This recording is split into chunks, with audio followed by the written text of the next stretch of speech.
अगर आप अपने काम में बिजी हो और अचानक से एक हनी बी आकर आपसे बातें करने लगे तो आपका क्या रिएक्शन होगा। आज की हमारी कहानी भी कुछ ऐसी ही है।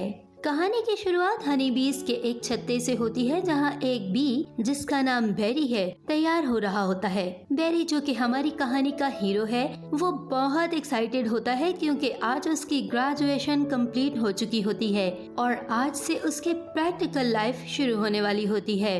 उसके पेरेंट्स उसकी ग्रेजुएशन पर बहुत खुश होते हैं। कॉलेज जाते हुए रास्ते में बेरी अपने बेस्ट फ्रेंड एडम को पिक करता है और वो दोनों ग्रेजुएशन सेरेमनी में पहुंच जाते हैं, जहां उनकी पूरी क्लास मौजूद होती है। और तब प्रिंसिपल उन सबको कांग्रेचुलेट करते हैं और कहते हैं कि आज से आपका करियर शुरू होता है। और फिर उन सबको फैक्ट्री का टूर करवाया जाता है। वहाँ बिल्कुल अलग ही दुनिया होती है, जहाँ पर काफी सारी बीज अलग अलग काम कर रही होती हैं।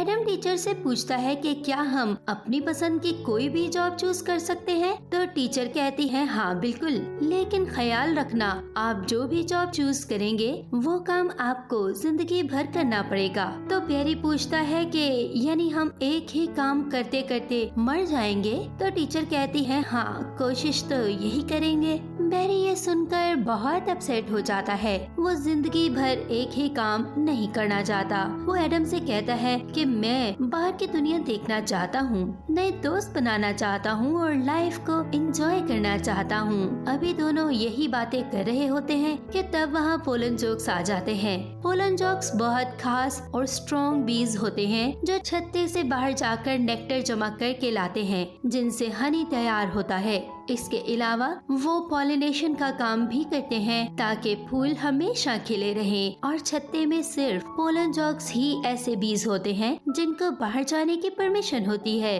बेरी पोलन जोक्स को देखकर बहुत एक्साइटेड हो जाता है क्योंकि वो भी पोलन जोक फोर्स का हिस्सा बनना चाहता है ताकि उनके साथ बाहर जाकर बाहर की दुनिया देख सके। तब एडम उसको बताता है कि हर कोई पोलन जोक नहीं बन सकता। ये खास बीज होते हैं जिनको अलग से पैदा किया जाता है। तब उनकी नजर कुछ फीमेल बीज पर पड़ती है और वो उनके पास जाकर अपना इम्प्रेशन जमाने की कोशिश करते हैं और बोलते हैं कि हम भी पोलन जोक फोर्स से हैं। तब रियल पोलन जोक उनको देख लेते हैं और उनकी टांग खींचने के लिए उनके पास आकर बोलते हैं कि तुम दोनों अगर इतने ही बहादुर हो तो कल हमारे साथ बाहर क्यों नहीं चलते। और बेरी एडम के मना करने के बावजूद उस चैलेंज को कबूल कर लेता है। अगले दिन बेरी और एडम फैक्ट्री पहुंच जाते हैं। एडम नई जॉब के लिए बहुत एक्साइटेड होता है, लेकिन बेरी कंफ्यूज होता है। वो दोनों फैक्ट्री के काउंटर पर जाते हैं जहां पर जॉब्स की वैकेंसीज की लिस्ट लगी होती है। और जब एडम अपने लिए जॉब चूज कर रहा होता है तब बेरी वहां से चुपके से निकल जाता है और उन पोलन जोक्स के पास पहुंच जाता है जिन्होंने उसको चैलेंज दिया था। पोलन जोक्स बेरी को देखकर हैरान होते हैं कि इस बच्चे में वाकई ही दम है और कैप्टन के मना करने के बावजूद वो उसको अपने साथ ले जाने पर राजी हो जाते हैं। तब कैप्टन उन सबको इंस्ट्रक्शंस देते हैं कि आज बाहर बारिश हो सकती है और क्योंकि बीज बारिश में उड़ नहीं सकती इसलिए संभल कर रहना होगा। और याद रखना हमारा पहला रूल ये है कि इंसानों से बात करना मना है। अब अपनी पोजीशन लो और उड़ान के लिए तैयार हो जाओ। और फिर बेरी बाकी पोलन जोक्स के साथ छत्ते से बाहर आ जाता है। ये न्यूयॉर्क सिटी होता है जिसको पहली बार देखकर बेरी बहुत खुश होता है। ताज़ा हवा, खुला आसमान, हरे भरे पेड़, ये सब उसके लिए बिल्कुल नया होता है। और फिर वो एक बाग में पहुंच जाते हैं जहां बेरी देखता है कि पोलन जोक्स कैसे नेक्टर कलेक्टर के जरिए फूलों से नेक्टर कलेक्ट कर रहे हैं। और फिर वो बेरी को पॉलिनेशन के बारे में बताते हैं कि पॉलिनेशन का मतलब एक फूल से पोलन कलेक्ट करके दूसरे फूलों पर छिड़कना ताकि फूल हमेशा खिले रहें। यानी जितने ज्यादा पोलन उतने ज्यादा फूल और उतना ही ज्यादा नेक्टर, जिससे हम हनी बनाते हैं। और फिर जब वो आगे जाते हैं तब बारिश होने लगती है जिसकी वजह से बेरी पोलन जोक से बिछड़ जाता है और बारिश से बचने की कोशिश में एक फ्लैट के अंदर गिर जाता है। ये फ्लैट वनेसा का होता है और उसके घर में उसका बॉयफ्रेंड केन और कुछ मेहमान डिनर के लिए आए होते हैं। बेरी को उस फ्लैट में एक बल्ब नजर आता है और उसको लगता है कि वो सूरज है, लेकिन जब वो उस बल्ब के पास जाता है तो उससे टकरा कर नीचे खाने में गिर जाता है। तब केन उसको देख लेता है और उसको मारने की कोशिश करता है, लेकिन वनेसा बेरी को बचा लेती है और उसको बड़ी एहतियात से उठाकर विंडो पर रख देती है ताकि वो वहाँ से चला जाए।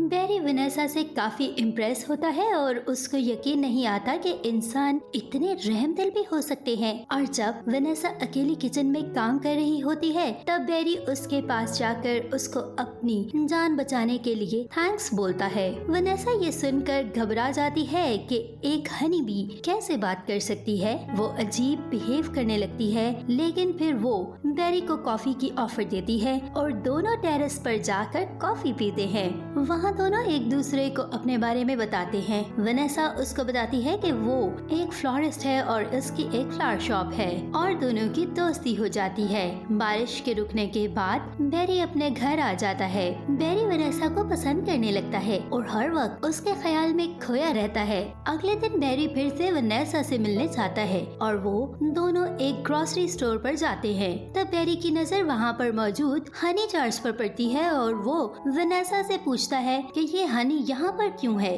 तब वनेसा उसको बताती है कि हनी हम इंसानों को बहुत पसंद होता है और हम इसे खाते हैं। तब बेरी कहता है कि ये तो बहुत गलत है, हम इतनी मेहनत से हनी बनाते हैं और ये यहाँ सेल में बिक रहा है, इसका जरूर कुछ करना पड़ेगा और मुझे इसकी तह तक पहुँचना ही होगा। तब बेरी ग्रोसरी स्टोर को हनी सप्लाई करने वाली वैन पर सवार होकर हनी फार्म पहुँच जाता है और वहाँ उसको पता चलता है कि यहाँ तो बहुत बड़े स्केल पर हनी तैयार हो रहा है और वहाँ मौजूद बीज को नकली छत्ते बनाकर उनमें कैदी बनाया हुआ है और उनको स्मोक से बेहोश करके उनका हनी चुराया जा रहा है। तब बेरी उनकी पिक्चर्स बना लेता है और जब ये बात बेरी घर आकर अपने पेरेंट्स को बताता है तो वो उसकी बात का यकीन नहीं करते और कहते हैं कि अगर ये सच भी है तो हम बीज इंसानों का क्या बिगाड़ सकते हैं। तब बेरी इंसानों के अगेंस्ट हनी चोरी करने का केस कर देता है और ये न्यूज सारी बीज में जंगल की आग की तरह फैल जाती है और सबका फोकस इस केस पर होता है और वनेसा बेरी की केस में हेल्प करती है। और फिर वो दिन आ जाता है जब केस की पहली हियरिंग होती है।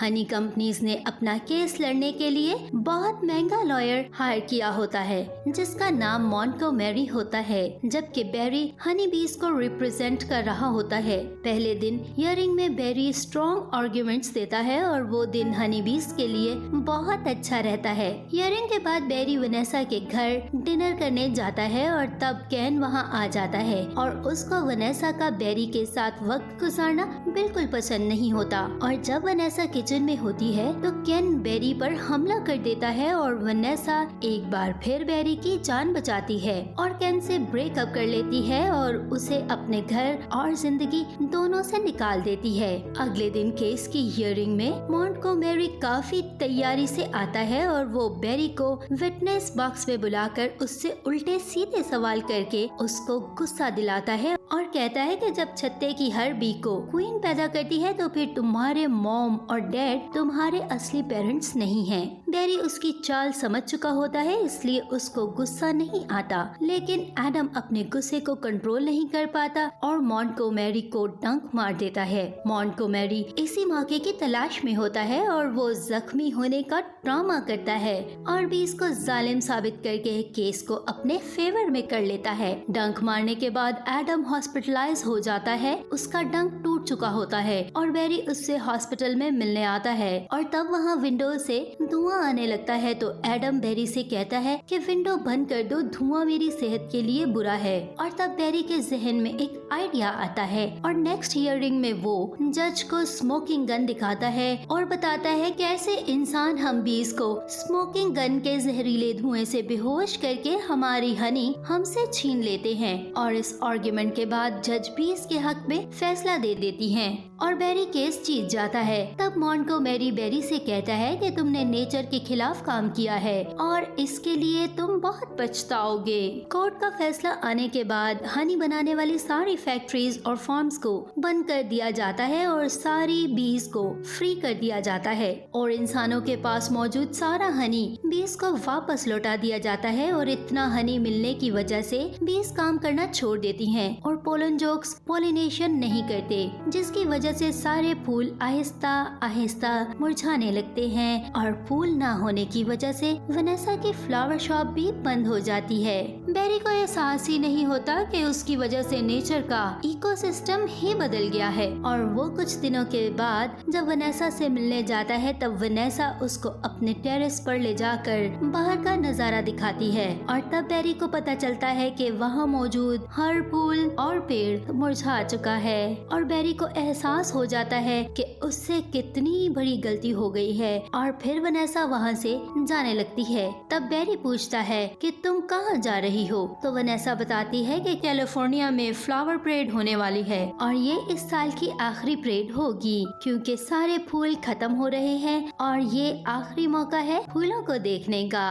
तब बेरी को एक आइडिया आता है और वो वनेसा से कहता है कि अगर हम किसी तरह से परेड पे मौजूद फूलों को यहाँ न्यूयॉर्क ले आएं, तो हम दोबारा से पॉलिनेशन करके फूलों को उगा सकते हैं और सब फिर से पहले जैसा हो जाएगा। और ये आइडिया वनेसा को बहुत पसंद आता है और फिर वो दोनों कैलिफोर्निया जाकर फूलों की परेड से एक कार को चुरा कर उसमें मौजूद सारे फूलों को प्लेन में वापस न्यूयॉर्क ला रहे होते हैं।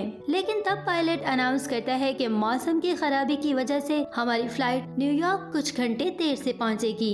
तब वनेसा बेरी से कहती है कि फूल काफी देर से पानी के बगैर हैं और इतनी देर में तो ये न्यूयॉर्क पहुंचने से पहले ही मुरझा जाएंगे और हमारी सारी मेहनत साया हो जाएगी। तब बेरी कहता है कि मैं जाकर पायलट से बात करता हूँ और वो पायलट के कैबिन में जाता है। लेकिन जब पायलट बेरी को देखता है तो घबरा जाता है और उसको कैबिन से भगाने की कोशिश में अपने को पायलट को बेहोश कर देता है और इस अफरा तफरी में खुद भी बेहोश हो जाता है। और तब बेरी वनेसा को पायलट के कैबिन में बुलाता है और वनेसा प्लेन को उड़ाने की कोशिश करती है और कंट्रोल टावर से कांटेक्ट करके उनकी मदद मांगती है और बताती है कि पायलट बेहोश हो गए हैं। ये न्यूज हर जगह फैल जाती है और जब ये न्यूज हनीबीज को पता चलती है तो वो सब लाखों की तादाद में बेरी की हेल्प करने वहाँ पहुँच जाते हैं और प्लेन को नीचे से सपोर्ट करके उड़ाते हुए सेफली लैंड करवा देते हैं। उसके बाद सारे पोलन जोक्स उन फूलों से पोलन जमा करके पॉलिनेशन शुरू कर देते हैं और बेरी भी उनकी हेल्प करता है। कुछ ही दिनों में फूल फिर से उगने लगते हैं और सारी बीज फिर से काम करना शुरू कर देती हैं और अब सब पहले जैसा हो जाता है। वनेसा की शॉप भी वापस खुल जाती है और बेरी उसके फूलों के ऑर्डर्स को पूरा करने में उसकी हेल्प करता है। इसके अलावा बेरी वनेसा की शॉप में एक लॉयर फर्म भी खोल लेता है जहाँ वो इंसानों और जानवरों के बीच केसेस को सॉल्व करने में लीगल असिस्टेंस देता है। और यूं ये कहानी खत्म हो जाती है। उम्मीद है आपको ये कहानी पसंद आई होगी। अगली दफा किसी नई कहानी के साथ मुलाकात होगी। अगर आपको ये वीडियो अच्छी लगी हो तो इस वीडियो को लाइक करें, चैनल को सब्सक्राइब कर लें और बेल आइकन को लाजमी प्रेस करें ताकि आने वाली वीडियोस के नोटिफिकेशंस आपको मिलते रहें।